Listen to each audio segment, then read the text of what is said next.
Hi, I'm Vincent, and welcome to Right of Way, a vlog about traffic, transport, and road safety. Next week, many of the faithful will reflect upon the suffering and death of Jesus. I would like to offer my own reflections about the sufferings of those who live and work in the big city. Today's episode is the sorrowful mysteries of living in Metro Manila.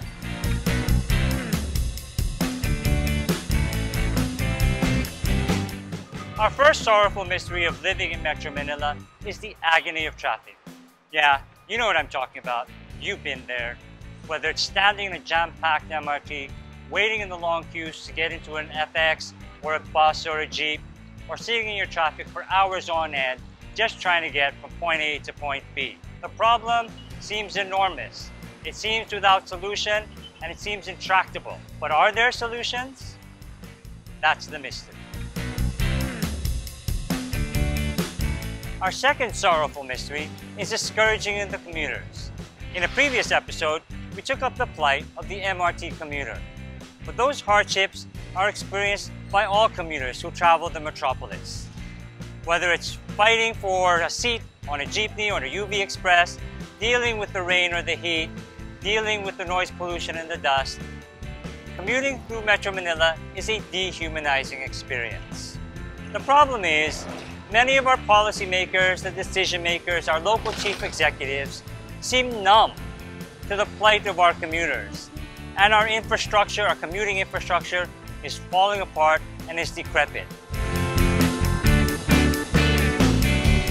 The third sorrowful mystery is the mauling of the gardens. Aside from having to deal with traffic and commuting woes, Metro Manila residents also have to deal with the fact that there's no place for us to recharge. The great cities of the world dedicate huge open spaces for their public park system. Whether it's Central Park in New York City, Kensington Garden in London, or the Imperial Park in Tokyo. In Metro Manila, there's no place for us for recreation. In fact, the only parks we have in Metro Manila are memorial parks. The fourth sorrowful mystery is carrying the burden of poor decision making. All of us who live and work in Metro Manila suffer because of the decisions of our policymakers. Metro Manila is composed of 17 different cities and municipalities, governed by 17 different mayors. Add on top of that, national government agencies like the Department of Transportation and the Department of Public Roads and Highways, which make decisions that affect us on a daily basis. It's this confusing labyrinth of decision makers and overlapping jurisdictions that results in chaos that we see around Metro Manila. And because of this, we as Metro Manila residents suffer from it. The fifth and last sorrowful mystery is the death of common sense solutions. The city is bursting at its seams. Our resources are stretched to their breaking points, and yet common sense solutions seem so elusive. Why is that so? This is the last mystery. So, is our city beyond saving? Is it beyond redemption? The sorrowful mysteries I offer are just my casual observations, as I'm not an expert in these areas.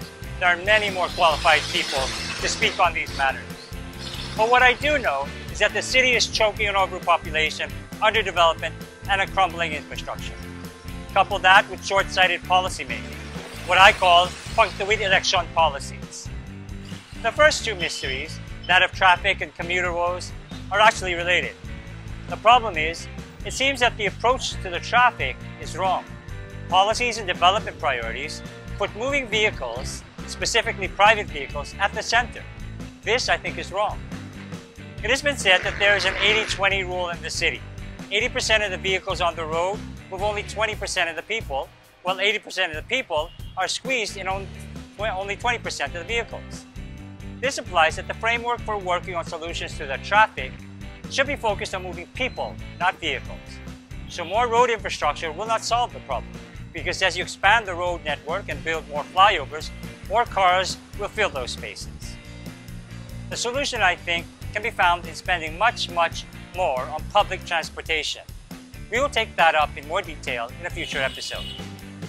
The city is choking on overdevelopment. Every bit of open space is taken up by mall and property developers.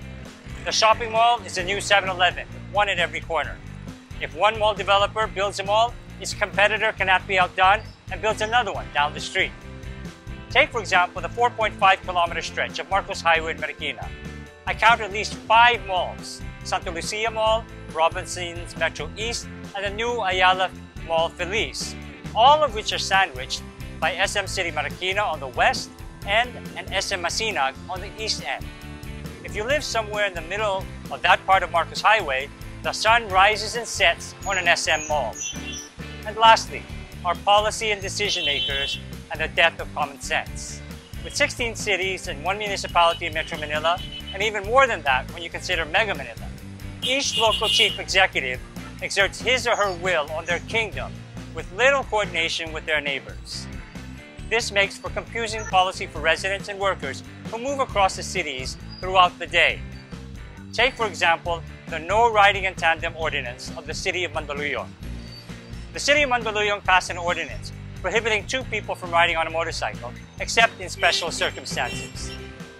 In order to prove you're exempt, you have to be able to produce a birth certificate or marriage license.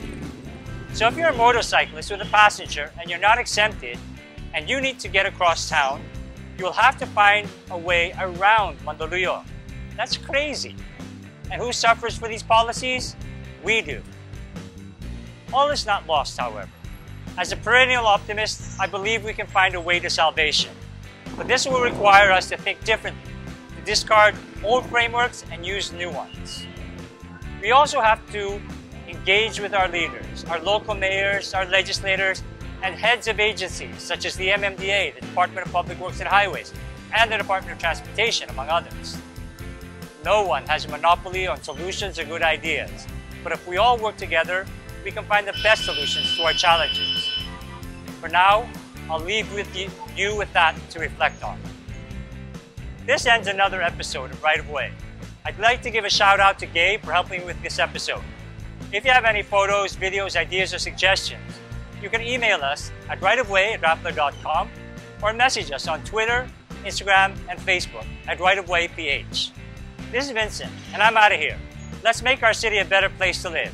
Stay safe on the road, guys.